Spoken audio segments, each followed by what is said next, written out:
Pas ce soir, plus jamais, a dit ma femme, comme si de rien n'était. Je l'ai prise au sérieux et j'ai tout ajusté autour de ce fait jusqu'à ce qu'elle remarque finalement que je n'étais plus le même homme. Pas ce soir. Plus jamais, en fait. Ces mots m'ont frappé comme un coup physique, me coupant le souffle et transformant mes jambes en coton. Je suis resté figé dans notre salon. Une main était encore tendue là où j'avais essayé d'embrasser le cou de Léa, un geste qui autrefois la faisait sourire et se pencher vers moi. Maintenant, elle s'écartait, fermant son ordinateur portable avec un clic décisif qui semblait résonner dans le silence soudain. « Qu'est-ce que tu veux dire ?» ai-je réussi à demander, même si je savais déjà que la réponse allait tout changer. Léa m'a regardé avec une expression si calme qu'elle en était presque clinique. Exactement ce que j'ai dit, Grégoire. Je ne suis plus intéressé par l'intimité physique. Pas ce soir. Plus jamais. Nous étions mariés depuis 7 ans, ensemble depuis 9. Je pensais connaître cette femme. Je pensais comprendre les rythmes de notre relation, les flux et reflux naturels que tous les couples connaissent, mais rien dans notre histoire ne m'avait préparé à ce moment. Cette déclaration unilatérale, livrée sur le même ton qu'elle aurait pu utiliser pour discuter de ses préférences en matière d'épicerie. Je ne comprends pas, ai-je dit, m'asseyant lourdement sur le pouf en face d'elle. Est-ce à cause de quelque chose que j'ai fait, ou que je n'ai pas fait? Ce n'est pas à propos de toi spécifiquement, a-t-elle répondu en redressant les magazines sur la table basse entre nous. J'y pense depuis un moment. Je suis à l'aise avec notre vie ensemble, l'appartement, nos finances, notre cercle social, la stabilité. Mais j'ai dépassé le besoin de cette partie de notre relation.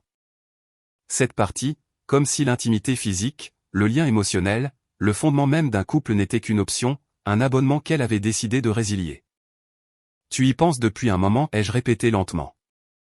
Depuis combien de temps? Quelques mois. Léa s'est levée en lissant son chemisier. Je voulais être sûr avant de dire quoi que ce soit. Et maintenant, je suis sûr. Quelques mois. Pendant que je travaillais tard sur le projet de migration vers le cloud, faisant des heures supplémentaires pour me positionner pour une promotion, elle évaluait notre mariage et le trouvait défaillant, ou plutôt, me trouvait défaillant. Léa, les gens ne se réveillent pas un jour en décidant que leur mariage n'a plus besoin d'intimité. Est-ce qu'il s'est passé quelque chose? Est-ce que tu traverses une épreuve? Elle a soupiré, le son empreint d'une pointe d'impatience. Il ne s'est rien passé. J'ai simplement évolué. Mes besoins ont changé. Et je suis honnête avec toi à ce sujet au lieu de faire semblant ou d'avoir une liaison. Je pensais que tu apprécierais l'honnêteté. L'honnêteté, comme si une franchise brutale pouvait adoucir le coup du rejet. Et mes besoins à moi. La question est sortie plus bas que je ne l'avais prévu. Tu es libre de vouloir ce que tu veux, a dit Léa en se dirigeant vers la cuisine. Mais je ne vais pas faire semblant ou me forcer à maintenir une relation physique que je ne désire plus. Tu peux l'accepter ou non. C'est ton choix. Je suis resté assis là dans notre salon, dans l'appartement que nous avions acheté ensemble il y a 3 ans dans le Marais, entouré de meubles que nous avions choisis en équipe, fixant l'endroit où ma femme venait de se trouver. Dehors, la pluie tapotait contre les fenêtres, typique d'un mois de janvier à Paris. Tout semblait identique à 20 minutes plus tôt, quand j'avais franchi la porte. Mais tout avait changé. Cette nuit-là, allongé sur mon côté du lit pendant que Léa dormait profondément à côté de moi, j'ai fixé le plafond en essayant de digérer ce qui s'était passé. Comment avais-je pu manquer les signes? Où y avait-il eu des signes? J'ai repassé les derniers mois dans ma tête, la diminution progressive de l'affection physique, la façon dont elle tressaillait légèrement quand je la touchais, la fréquence croissante des excuses aux maux de tête, épuisement, stress au travail. J'avais remarqué ces choses, bien sûr, mais je les avais justifiées, je m'étais dit qu'elles étaient temporaires, que la passion reviendrait une fois que le travail se calmerait pour nous deux. J'avais été tellement concentré sur ma carrière, sur l'obtention de cette promotion au poste de chef de produit senior, que j'avais omis de voir mon mariage s'effondrer. Ou peut-être ne s'effondrait-il pas du tout. Peut-être que Léa avait raison et qu'elle avait simplement évolué au-delà du besoin de moi de cette manière. Cette pensée me retournait l'estomac. Le lendemain matin, Léa était déjà partie travailler. À mon travail, j'ai passé la journée dans un brouillard.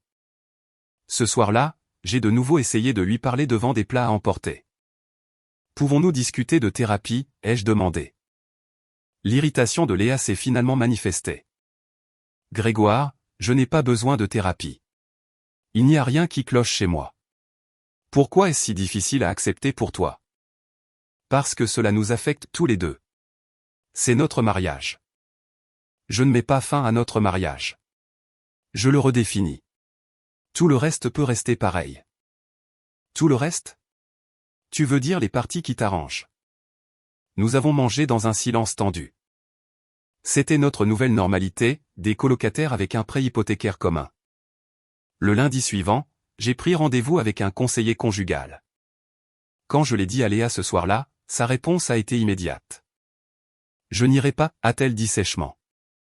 Si tu as besoin de thérapie pour digérer ça, vas-y seul. Alors, c'est ce que j'ai fait.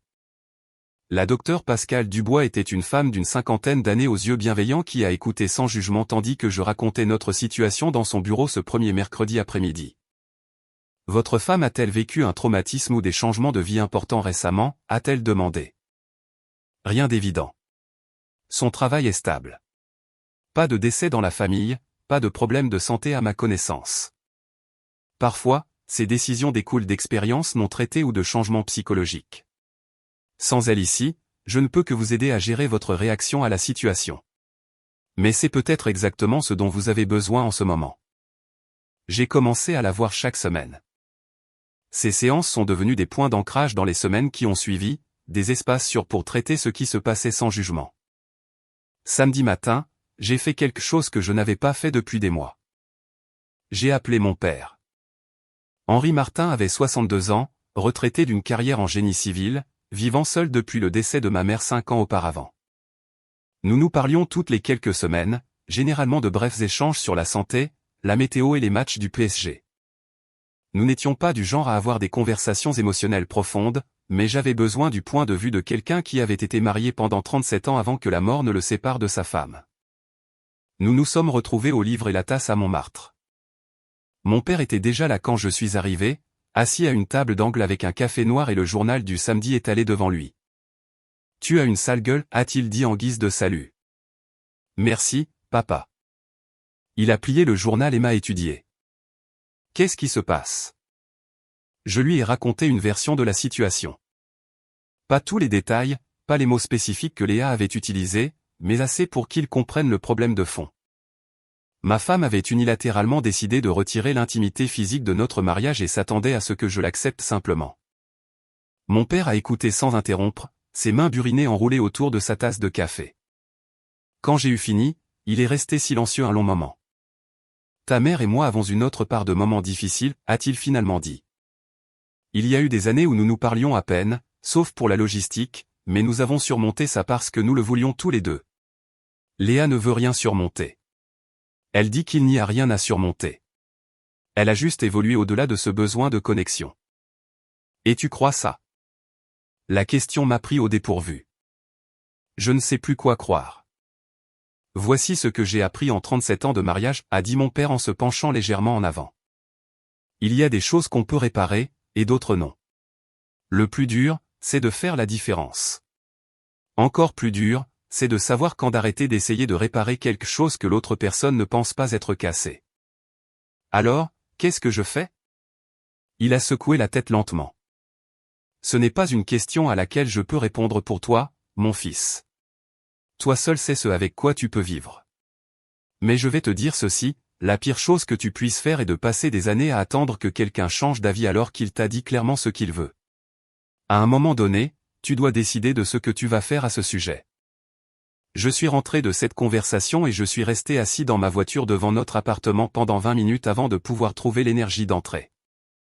Qu'est-ce qui m'attendait là-bas? Un autre week-end de coexistence polie. Un autre dimanche d'espace partagé et de vie séparée. C'est là que quelque chose a changé en moi. Pas une révélation spectaculaire, mais une reconnaissance silencieuse. Je ne pouvais pas faire changer d'avis Léa. Je ne pouvais pas la forcer à me vouloir, à avoir besoin de moi ou à valoriser notre lien, mais je pouvais changer ma façon de réagir à la situation. Je pouvais rediriger mon énergie. Lundi matin, le 18 janvier, j'ai mis mon réveil à 5h15. Quand il a sonné, Léa a bougé mais ne s'est pas réveillée. Je me suis levé et je suis allé au salon. J'avais téléchargé Petit Bambou la veille, assis en tailleur sur notre sol pendant que la pluie crépitait dehors. J'ai appuyé sur replay et j'ai écouté une voix française me guider à travers 15 minutes de respiration. Mon esprit dérivait sans cesse vers Léa, vers son visage calme alors qu'elle démantelait notre mariage. Mais à chaque fois, je ramenais mon attention sur ma respiration. Après, j'ai lacé des chaussures de course que j'avais à peine portées et j'ai conduit jusqu'au parc des Buttes-Chaumont. J'ai parcouru peut-être 1 kilomètre avant de devoir m'arrêter, à bout de souffle. J'avais 34 ans et j'étais complètement hors de forme, pesant 88 kilos pour 1,78 mètres, ramolli par trop d'heures de bureau. J'ai marché, puis j'ai trottiné, puis j'ai encore marché. Le temps de terminer la boucle, 1 heure s'était écoulée et j'étais trempé. Mais je me sentais présent, vivant. Quand je suis rentré à la maison, Léa préparait du café. « Tu es levé tôt » a-t-elle dit. « Je fais quelques changements. »« D'accord » a-t-elle répondu sans lever les yeux. Ce mercredi-là, je me suis inscrit à l'usine Saint-Lazare. C'était cher, mais je me suis dit que si j'allais rediriger mon énergie vers moi-même, je devais le faire correctement. Pendant la séance d'orientation, j'ai rencontré Damien Chevalier, un entraîneur personnel qui semblait taillé dans le granit. « Quels sont tes objectifs » a demandé Damien, un porte-bloc à la main. « Je veux devenir plus fort » ai-je dit. « Je veux me sentir mieux. Je veux avoir l'air d'avoir ma vie en main. » Damien a haussé un sourcil. Ce dernier est assez spécifique. « Tu traverses quelque chose ?» On peut dire ça. « Eh bien, tu as une bonne carrure » a-t-il dit en me tournant autour d'un air évaluateur. « Il faut juste construire dessus. » Quand peux-tu t'entraîner? Tôt le matin. Avant le travail. 5h30 demain. J'ai hoché la tête. Le premier entraînement a été une leçon d'humilité. Damien m'a fait faire du développé couché juste avec la barre pour évaluer ma forme, puis a ajouté des poids de 20 kg. J'ai peiné à faire 5 répétitions avec un total de 43 kg. Pour les soulevés de terre, j'ai réussi 61 kg. Pour les squats, à peine 45. Tout le monde commence quelque part, a dit Damien alors que j'étais assis sur un banc après, les muscles tremblants. La seule chose qui compte, c'est la constance. Tu viens, tu fais le travail, tu verras des résultats. Mais si tu cherches une solution miracle, je ne peux pas t'aider. Je ne cherche pas de solution miracle, lui ai-je dit. Je cherche du permanent. Au cours des 2 semaines suivantes, j'ai établi une routine si rigide qu'elle est devenue automatique.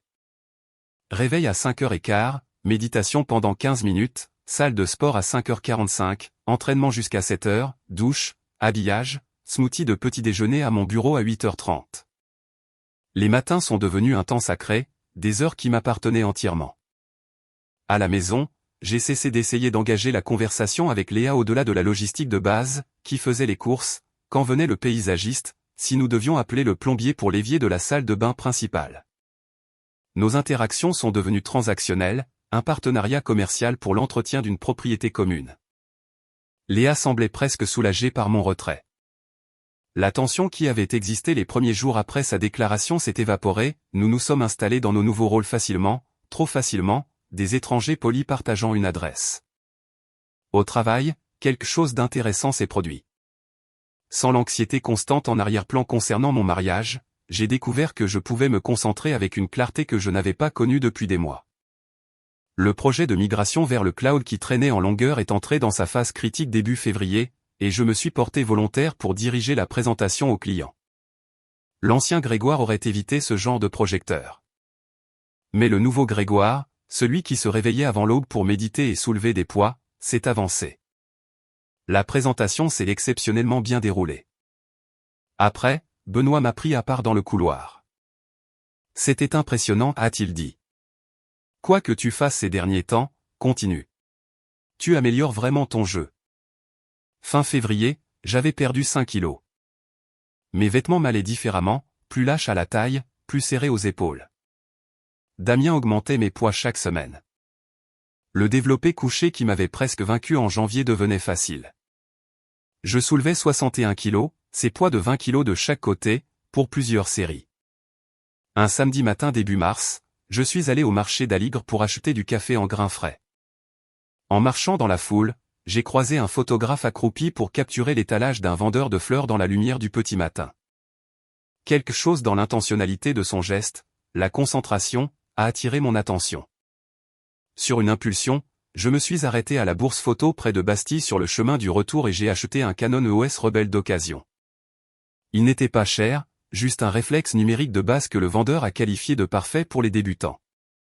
Le dimanche matin, j'ai conduit jusqu'au bois de Boulogne et j'ai passé 2 heures à parcourir les sentiers, apprenant le fonctionnement de l'appareil photo, prenant des clichés de la Seine, du panorama vers la Défense au loin, des arbres en contre-jour sous le faible soleil de mars, du pont des Arts se découpant sur un ciel gris. Quand je suis rentré et que j'ai téléchargé les photos sur mon ordinateur portable, j'ai été surpris par ce que j'ai vu. Elles n'étaient pas géniales, techniquement parlant, mais quelques-unes avaient quelque chose, une qualité de lumière, une composition qui semblait équilibrée. J'ai créé un compte Instagram et j'ai posté les 3 meilleurs clichés. Léa les a fait défiler sur son propre fil d'actualité sans commenter. La semaine suivante, Damien m'a initié au concept des macros et de la planification des repas. J'ai passé le dimanche après-midi à préparer du blanc de poulet, du riz brun et des légumes rôtis, portionnant tout dans des contenants pour la semaine à venir. Léa est entrée dans la cuisine pendant que j'étiquetais les contenants. « Tu suis une sorte de régime ?» a-t-elle demandé. « Je mange juste mieux, plus de protéines, un meilleur équilibre. »« D'accord » a-t-elle dit. Et ce fut la fin de la conversation. Mais j'ai remarqué qu'elle regardait les contenants dans le réfrigérateur les jours suivants, remarquant la précision de mes portions, la discipline de ma routine. Mi-mars, mon projet a été lancé avec succès. Le client a envoyé un courriel élogieux à Benoît, avec les cadres supérieurs en copie. 3 jours plus tard, Benoît m'a appelé dans son bureau. « Nous te promouvons au poste de chef de produit senior » a-t-il dit sans préambule. « Ta performance ces derniers mois a été exemplaire. Le poste s'accompagne d'une augmentation de salaire à 155 000 €, et tu dirigeras l'équipe sur notre prochaine initiative majeure. » J'ai accepté immédiatement, ressentant une vague de validation qui n'avait rien à voir avec l'approbation de Léa, ou son absence. Ce soir-là, je lui ai parlé de la promotion pendant le dîner. « C'est super » a-t-elle dit en levant les yeux de sa salade. « Félicitations. »« Merci. Ça signifiera des heures plus longues pendant la transition. »« Ta carrière est importante » a répondu Léa, et je ne pouvais pas dire s'il y avait une pointe d'amertume dans sa voix ou si je l'imaginais. Début avril, j'avais perdu 8 kilos. À 80 kilos, j'étais le plus léger que j'ai été depuis l'université. Mais ce n'était pas seulement le poids. Ma posture avait changé. Mes épaules étaient plus larges. Je pouvais voir la définition musculaire dans mes bras, le début d'abdominaux. J'ai acheté de nouveaux vêtements, pas une garde-robe entière, mais des pièces clés, des jeans ajustés qui correspondaient vraiment à ma nouvelle silhouette, quelques chemises en lait bien coupées, un blazer décontracté pour le travail. Quand j'ai porté une des nouvelles chemises à un déjeuner d'équipe chez Georges, Jeanne Kim du marketing m'a regardé à 2 fois. « Grégoire, tu es incroyable » a-t-elle dit. « Quel est ton secret ?»« Juste de la constance » lui ai-je dit. Tôt le matin à la salle de sport, mieux manger. Rien de révolutionnaire. Léa était à la maison quand je suis rentré du travail ce jour-là. Elle était dans le salon, et j'ai vu ses yeux suivre ma nouvelle chemise, la façon dont elle épousait mon corps en transformation. « Nouveaux vêtements » a-t-elle demandé. « Ouais, les anciens ne m'allaient plus. » Elle a hoché la tête lentement, et pour la première fois, j'ai vu quelque chose dans son expression qui aurait pu être de l'inquiétude. Fin avril, Damien m'a suggéré de m'inscrire aux 10 km de Paris-Centre en mai. « Tu cours quoi, 6 km facilement maintenant » a-t-il demandé après un entraînement. « Pousse un peu plus loin. Tu pourrais faire 10 km, sans problème. Un bon objectif à viser. » Je me suis inscrit cet après-midi-là. Objectif de temps, moins de 50 minutes. Un samedi de fin avril, j'ai rejoint une séance photo de groupe organisée via une communauté de photographie Instagram que j'avais découverte. Nous étions 6 à nous retrouver au jardin des Tuileries à l'aube pour capturer les sculptures dans la lumière du petit matin. L'une des autres photographes était une femme de mon âge, installant un trépied près d'une des sculptures de Mayol. Nous avons commencé à parler d'appareils photo et de composition, et avons découvert que nous travaillions tous les deux dans la technologie. Elle s'appelait Claire Lefebvre. « Tu as un très bon œil pour la lumière, a-t-elle dit en regardant quelques clichés sur l'écran de mon appareil photo. Un talent naturel. Nous avons échangé nos pseudos Instagram avant de partir. C'était une interaction agréable et complètement platonique. Mais quelque chose dans la facilité de la conversation, l'intérêt sincère qu'elle montrait pour ma photographie, m'a rappelé ce qui manquait dans mes interactions avec Léa, un engagement simple, une curiosité pour la vie de l'autre. La semaine suivante, quand Claire a commencé comme nouvelle conceptrice UX dans mon équipe au travail, nous avons tous les deux été surpris. Le monde est petit, a-t-elle dit quand elle m'a vu à la première réunion d'équipe. Très petit, ai-je convenu. Nous avons pris un café après le travail une fois pour discuter du projet auquel elle allait contribuer. La conversation est passée facilement du travail à la photographie, puis à la course à pied. Elle a mentionné qu'elle pensait elle-même se mettre à la course. Commence lentement, progresse graduellement, ai-je conseillé. Tout est une question de constance. Ce soir-là, Léa parcourait Instagram quand je suis rentré. C'est la nouvelle conceptrice de ton équipe, a-t-elle demandé en me montrant son téléphone. Claire m'avait identifié sur une photo de la réunion d'équipe du matin. Ouais, Claire. Elle fait aussi de la photographie. Le monde est petit. Elle est jolie, a observé Léa, son ton soigneusement neutre. Je suppose que je n'y ai pas vraiment pensé. Elle est douée dans son travail. Mais l'expression de Léa avait changé pour quelque chose que je n'avais jamais vu auparavant. Pas tout à fait de la jalousie, mais proche de l'inquiétude peut-être, la conscience que ma vie s'était étendue au-delà des limites de notre foyer. Le vendredi suivant, j'ai retrouvé mon vieil ami d'université Philippe pour des bières à la fine mousse. Nous ne nous étions pas vus depuis plus d'1 an, tous deux occupés par le travail et la vie. Mec, tu as l'air différent, a dit Philippe quand je me suis approché du bar. Tu as perdu du poids. Environ 11 kilos. Ce n'est pas que ça. Tu sembles, je ne sais pas, concentré, lucide. Je lui ai donné une version brève de ce qui se passait avec Léa, pas tous les détails, mais assez pour qu'il comprenne le paysage. C'est dur, a-t-il dit. Mais quoi que tu fasses pour gérer ça, ça marche. On dirait que tu as repris ta vie en main. Le 16 mai, j'ai couru les 10 km de Paris-Centre. Le temps était parfait, environ 12 degrés et nuageux. Damien m'a retrouvé à la ligne de départ pour me souhaiter bonne chance, puis s'est positionné près de l'arrivée pour me voir arriver. J'ai franchi la ligne en 47 minutes et 32 secondes, sous mon objectif. En me penchant, les mains sur les genoux, pour reprendre mon souffle, j'ai ressenti une vague d'accomplissement qui était purement mienne. Personne ne me l'avait donnée. Je l'avais mérité par des matins précoces, de la discipline et en surmontant l'inconfort.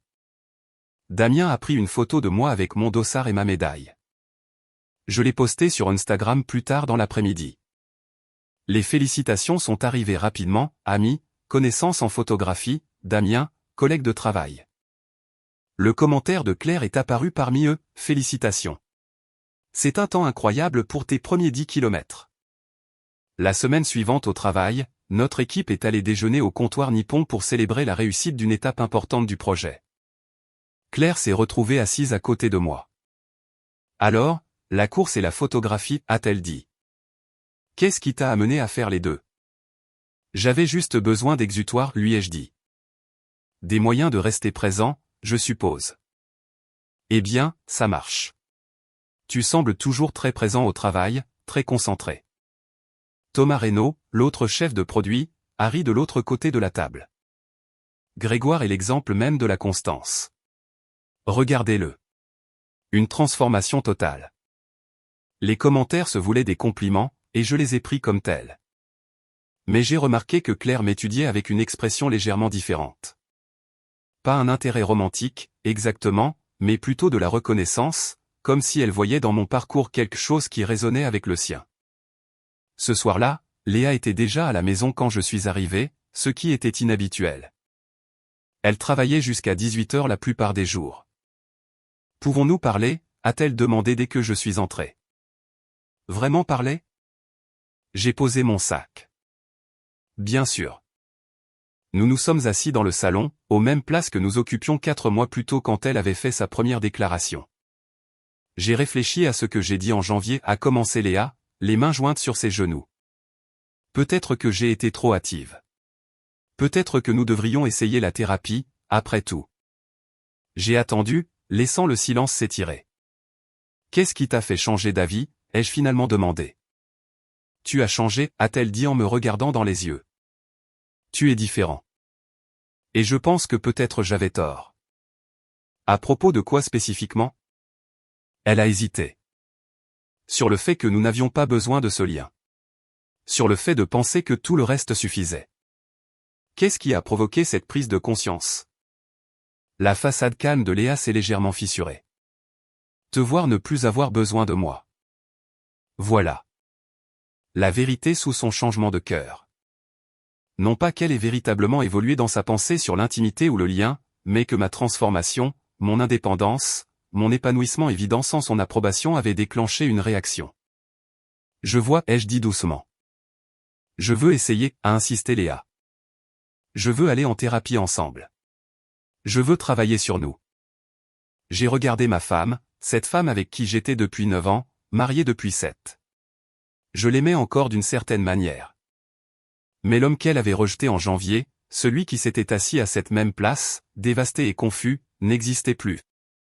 Et je n'étais pas sûr que la personne que j'étais devenue puisse simplement revenir en arrière. Je dois y réfléchir, lui ai-je dit. La semaine suivante, Léa a tenté à plusieurs reprises de m'engager plus profondément. Elle a préparé le dîner un soir, chose qu'elle n'avait pas faite depuis des mois. Elle a suggéré que nous regardions un film ensemble. Elle a posé des questions détaillées sur ma journée, mon travail, ma course. J'étais poli mais distant. Pas cruel, juste avec des limites.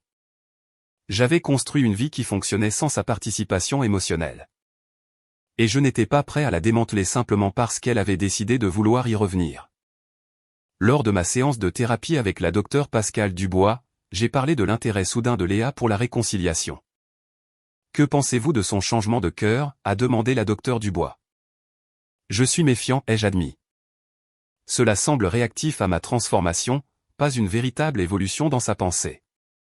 C'est une observation juste. Que voulez-vous, Grégoire? Je suis resté avec la question. Je ne sais plus. L'homme qu'elle a rejeté il y a 4 mois n'existe plus. Je ne suis pas sûr que nous soyons compatibles maintenant. Et si vous ne l'êtes pas, alors il est peut-être temps de le reconnaître. Au travail, Claire et moi avons fini par collaborer étroitement sur un projet majeur. Un soir tard, nous avons commandé à manger au bureau pour continuer à travailler. Autour de nouilles et de curry, la conversation a dérivé du travail vers un terrain plus personnel. Je peux te demander quelque chose, a dit Claire. Tu sembles très autonome, très clair sur qui tu es. As-tu toujours été comme ça? Non, ai-je dit. C'est assez récent, en fait. Qu'est-ce qui a changé? J'ai réfléchi à ce que je devais partager. J'ai traversé quelques défis personnels. J'ai décidé de me concentrer sur ce que je pouvais contrôler plutôt que sur ce que je ne pouvais pas. Claire a hoché la tête. Je comprends. J'ai vécu une rupture il y a environ 6 mois. Je pensais que je serais dévasté, mais en fait, je m'épanouis. La croissance par l'adversité. C'est réel, ai-je dit. On dirait que tu l'as vécu, que tu le vis actuellement. Nous nous sommes regardés un instant, un éclair de compréhension mutuelle passant entre nous. Puis Claire a souri et a ramené la conversation sur le travail, et nous avons passé les 2 heures suivantes à finaliser notre présentation. Quand je suis rentré cette nuit-là, Léa attendait dans le salon. J'ai vu ta story Instagram, a-t-elle dit.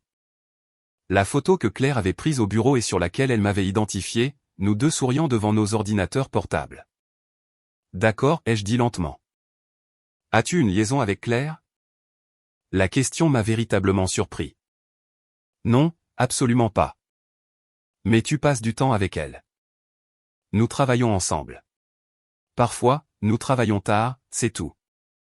Elle te regarde comme si elle t'admirait, a dit Léa, et sa voix avait une pointe que je n'avais jamais entendue auparavant. Elle respecte mon travail. C'est professionnel. Et tu ne ressens rien pour elle? J'ai choisi mes mots avec soin. Je l'apprécie en tant que collègue et personne créative, mais je n'ai pas de liaison. Mes vœux de mariage comptent pour moi. Mais tu ne nies pas que tu pourrais avoir des sentiments. Je nie agir de manière inappropriée, ai-je dit fermement. Léa, je ne t'ai pas trahi, mais tu dois comprendre quelque chose. Tu m'as laissé partir en janvier. Tu as pris une décision unilatérale concernant notre relation. Je m'adapte simplement à cette réalité. Des larmes ont commencé à couler sur le visage de Léa, la première fois que je la voyais pleurer depuis que tout cela avait commencé. Je suis en train de te perdre. J'ai ressenti une pointe de sympathie, mais pas assez pour changer ma position. Tu m'as laissé partir, ai-je répété doucement. Je m'adapte simplement à cette réalité. Début juin, une propriétaire de galerie nommée Caroline m'a contacté via Instagram. Elle organisait une exposition intitulée Photographe émergent de Paris et voulait inclure 3 de mes paysages. Le vernissage aurait lieu le 12 juin. Quand j'en ai parlé à Léa, sa réaction a été complexe. Waouh, a-t-elle dit. C'est vraiment important. Ouais, je suis assez excitée. J'aimerais venir au vernissage, a-t-elle dit prudemment. J'ai été sincèrement surpris. Bien sûr, si tu veux. Nous devrions aussi fêter ta promotion, a ajouté Léa. Je ne t'ai jamais invité à sortir ou quoi que ce soit. Ce n'est pas grave. J'ai fêté ça avec l'équipe au travail. Elle a semblé blessée mais n'a pas insisté. La semaine suivante, les efforts de Léa pour renouer se sont intensifiés, mais chaque tentative s'est heurtée à ma distance polie. Je n'étais pas cruel. Je protégeais simplement les limites que j'avais établies, la vie que j'avais construite. Vendredi soir, le 12 juin, nous nous sommes rendus séparément au vernissage de la galerie à Saint-Germain-des-Prés. Léa s'était bien habillée, faisant un effort évident sur son apparence. Je portais un jean foncé et un blazer, l'uniforme de la classe créative de Paris. La galerie était petite mais bien organisée. Mes 3 paysages, tous des falaises d'Étretat, étaient accrochés sur le mur nord avec de petites cartes imprimées indiquant le titre et le prix. À ma surprise, 2 avaient des points rouges à côté d'eux à la fin de la première heure. Vendu. Caroline m'a présenté à plusieurs personnes, des collectionneurs et d'autres photographes. Les conversations étaient valorisantes d'une manière que je n'avais pas prévue. Ces gens ne me connaissaient pas en tant que Grégoire le mari ou Grégoire le chef de produit. Ils me connaissaient uniquement en tant que Grégoire le photographe, apprécié uniquement pour ma vision créative. Claire est arrivée environ 1 heure après le début du vernissage. J'avais mentionné l'ouverture lors d'une conversation au travail, pas tout à fait une invitation, mais pas non plus une non-invitation. Grégoire, elles sont incroyables, a-t-elle dit en se tenant devant mon tirage du coucher de soleil sur la porte d'aval. Une telle profondeur émotionnelle dans la composition. Merci. Ça me touche beaucoup venant de toi. Léa est apparue à côté de nous.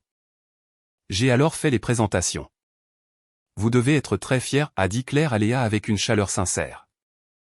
Oui, a dit Léa, la voix tendue. Il est très talentueux. Il y a eu un moment de gêne. Puis Claire s'est excusée poliment pour aller voir d'autres œuvres de l'exposition. Après la fermeture de la galerie, Léa et moi avons marché jusqu'à ma voiture en silence. Finalement, elle a parlé. Elle est clairement intéressée par toi. Elle apprécie mon travail. C'est plus que ça, Grégoire. Je le vois.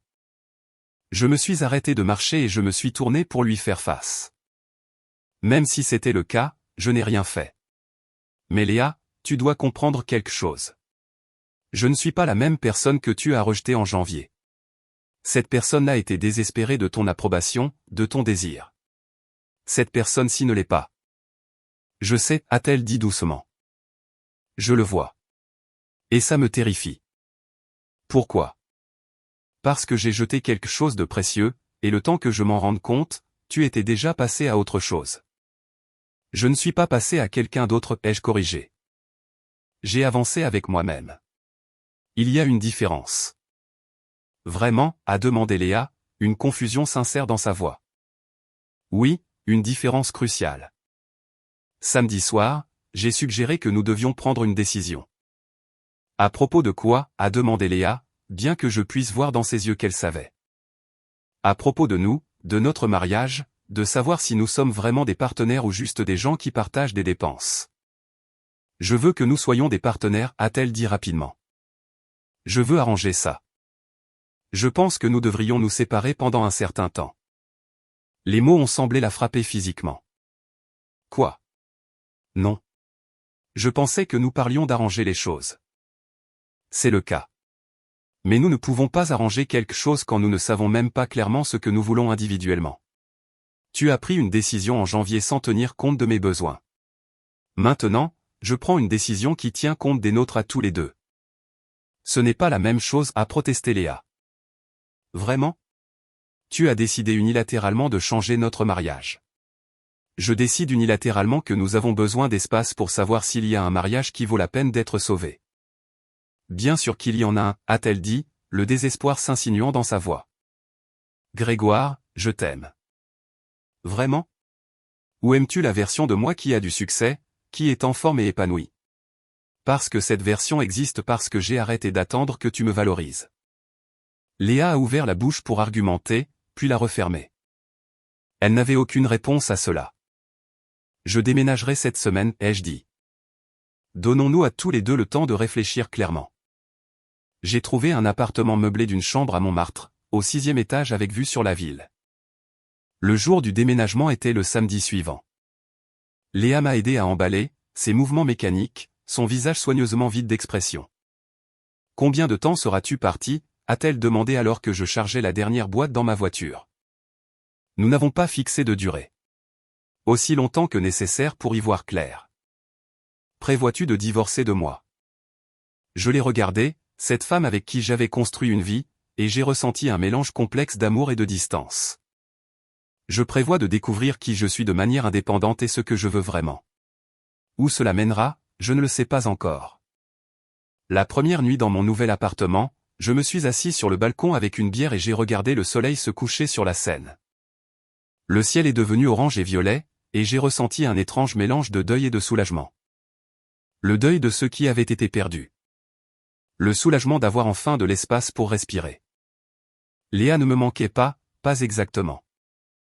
L'idée de partenariat, le confort d'une vie partagée me manquait. Mais la réalité de vivre avec quelqu'un qui m'avait fait me sentir indésirable ne me manquait pas. Mon téléphone a vibré, un texto de Damien. Comment est le nouvel appart? Bien. Calme. Exactement ce dont j'ai besoin. Au cours des 2 semaines suivantes, j'ai établi un nouveau rythme. Course matinale le long des quais de Seine. Séance de photographie en soirée à différents endroits de la ville. Le travail continuait de bien se passer. J'ai vendu une autre estampe de l'exposition de la galerie et une autre de mon portfolio Instagram pour 750 € chacune. Léa a envoyé un texto après 10 jours. Pouvons-nous nous voir pour un café? J'ai accepté. Nous avons choisi le Progrès à Montmartre, un territoire neutre. Samedi matin, nous sommes arrivés tous les deux exactement à l'heure, tous deux visiblement nerveux. Tu as l'air bien, a dit Léa en s'asseyant avec son latte. Heureux, même. Je trouve mes marques. J'ai commencé à voir la docteure Dubois aussi. Des séances individuelles. Cela m'a surpris. C'est bien. Qu'est-ce que tu apprends? Léa a pris une profonde inspiration. Que j'ai lié ma propre valeur au contrôle. Quand j'ai commencé à sentir que je vieillissais, que je perdais mon attrait, j'ai paniqué. Mettre fin à l'intimité, c'était comme me protéger de la vulnérabilité, de la possibilité que tu me quittes finalement pour quelqu'un de plus jeune. L'honnêteté était surprenante. Je n'aurais jamais fait ça. Rationnellement, je le sais. Mais la peur n'était pas rationnelle. Et au lieu de t'en parler, j'ai pris une décision unilatérale qui t'a profondément blessé. Oui, ai-je dit simplement. C'est vrai. Je suis désolé, Grégoire. Vraiment désolé. Pas seulement désolé pour les conséquences, mais désolé de la manière dont je l'ai fait. Comme si tu n'avais pas d'importance. Comme si tes besoins étaient sans importance. J'ai enroulé mes mains autour de ma tasse de café. J'apprécie que tu dises ça. Y a-t-il une chance pour nous? La question est sortie petite, vulnérable. Je ne sais pas, ai-je répondu honnêtement. La personne que tu veux retrouver, le mari dévoué qui attend ton approbation, il n'existe plus. Cette personne a été tuée par ton rejet. Ce qui reste, c'est quelqu'un qui se valorise, que tu le désires ou non. Je ne veux pas qu'il revienne, a dit Léa. Je veux cette version de toi, la version forte et indépendante. Mais ne vois-tu pas le problème? Cette version est devenue forte en n'ayant pas besoin de toi. C'est le paradoxe auquel nous sommes confrontés. Les yeux de Léa se sont remplis de larmes. Alors, nous sommes condamnés. Je n'ai pas dit ça. J'ai dit que je ne savais pas. J'ai besoin de plus de temps pour comprendre ce que je veux vraiment, indépendamment de la peur, de la culpabilité ou de l'histoire. Nous avons parlé pendant 2 heures, la conversation la plus honnête que nous ayons eue depuis plus d'1 an, peut-être plus. Elle m'a parlé de sa thérapie, de la manière dont elle déballait ses angoisses liées au vieillissement et au contrôle. Je lui ai parlé de mon parcours, de la découverte que l'estime de soi devait venir de l'intérieur, et non de la validation de quelqu'un d'autre. Quand nous nous sommes finalement levés pour partir, il n'y a eu ni câlin, ni baiser, juste une compréhension mutuelle que nous faisions tous les deux un travail nécessaire. Pouvons-nous refaire ça, a demandé Léa. Continuer à parler? Oui, mais j'ai besoin que la séparation se poursuive pendant l'été. J'ai besoin de cet espace. Elle a hoché la tête en s'essuyant les yeux. D'accord. Nous avons convenu de nous retrouver pour un café toutes les 2 semaines pour faire le point, pour nous tenir au courant de nos progrès individuels, mais nous avons également convenu de ne pas sortir avec d'autres personnes pendant cette période. Quelle que soit notre décision concernant notre mariage, elle ne serait pas compliquée par des relations extérieures. Lors de ma séance de thérapie suivante, la docteure Dubois m'a demandé ce que j'attendais de mon mariage. Un partenariat authentique, ai-je dit. Un respect mutuel. Quelqu'un qui me choisit quand je suis ordinaire, pas seulement quand je suis exceptionnel. Parce que la vie n'est pas toujours exceptionnelle. Parfois, c'est juste un mardi soir et tu es fatigué, tu ne t'es pas rasé et ton corps est ordinaire. Et j'ai besoin de savoir que je suis apprécié dans ces moments-là aussi. Pensez-vous que Léa peut être cette personne? Je pense qu'elle veut l'être. Savoir si elle l'est vraiment, si nous pouvons reconstruire après ce qui s'est passé, j'ai besoin de plus de temps pour le voir. Peut-être que nous le pouvons. Peut-être que ce qui devait se briser, c'était ma dépendance à sa validation. Peut-être que maintenant, nous pouvons construire quelque chose de plus sain. Et si nous ne le pouvons pas, alors je saurai que j'ai tout essayé. Et j'avancerai en sachant que je n'ai pas fait échouer le mariage. Le mariage nous a tous les deux fait échouer. Le dernier mardi de juin, je me suis assis sur le balcon de mon appartement alors que le soleil se couchait sur la Seine. Mon téléphone a vibré avec une notification. Claire avait aimé mon dernier post Instagram, une photo du coucher de soleil prise de cet endroit précis. J'ai souri mais je n'y ai rien lu de particulier. Claire était une amie, une collègue, quelqu'un qui appréciait les mêmes activités créatives que moi. Rien de plus, rien de moins. Une autre vibration, un texto de Léa. Je pense à toi. J'espère que tu vas bien. J'ai répondu, je vais bien. J'espère que toi aussi. J'ai posé le téléphone et j'ai pris mon appareil photo. La lumière était parfaite. Cette lueur de l'or doré que les photographes recherchent. J'ai pris plusieurs clichés, ajustant l'ouverture, jouant avec l'exposition. Il y a 6 mois, ma valeur était définie par le désir de quelqu'un d'autre pour moi. J'étais perdu quand ce désir s'est évaporé, convaincu que j'étais fondamentalement défaillant. Maintenant, je comprenais que la valeur ne pouvait être ni empruntée ni accordée. Elle devait être construite de l'intérieur, par la discipline, la croissance et le choix quotidien de se valoriser, indépendamment de la validation extérieure. Que mon mariage survive ou non, j'avais déjà gagné quelque chose de plus important. Je m'étais trouvé, non pas le moi que je pensais devoir être, non pas le moi que Léa voulait ou dont elle avait besoin, mais la version authentique qui existait sous toute la performance et la peur. Le coucher de soleil peignait le ciel de nuances d'orange et de violet. Et pour la première fois depuis des mois, je ne prenais pas de photos pour les partager avec qui que ce soit.